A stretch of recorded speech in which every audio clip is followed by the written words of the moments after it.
عارف لما تختار صاحبك أو شريك حياتك أو حتى زميلك في الشغل عشان يشبهك، مش أنت بتحس بالراحة لأنه فاهمك من غير كلام؟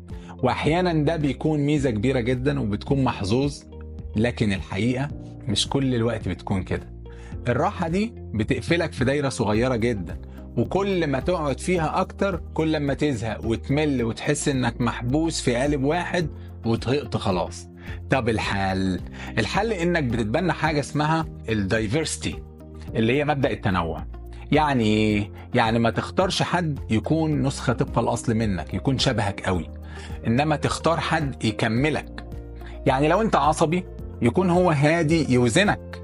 طب لو انت نشيط بزيادة ومهيبر حبتين، اختار حد منظم يوجه حماسك.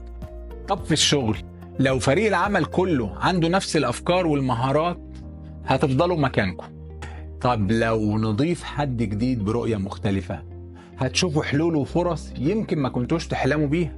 في العلاقات كمان ما تختاريش شريك شبهك في كل حاجة، اختاريه حرفيا يكون النص التاني بتاعك، اللي يكمل عيوبك، يستوعبك، يطور منك، يقويك في ضعفك، ويشجعك ويرفع معنوياتك لما طاقتك تخلص. هيفرق كتير في حياتك اللي جاية.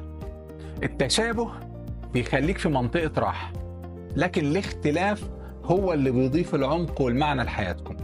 التنوع مش تهديد، لكنه فرصة للتعلم والتطور. لما تختار ناس بتكملك بدل ما تكون نسخة طبق الأصل منك، أكيد هتكتشف زوايا جديدة للعالم اللي انت عايش فيه ولذاتك. افتكر دايما ان القوة الحقيقية مش في اننا نكون متشابهين وزي بعض، لكن في اختلافنا.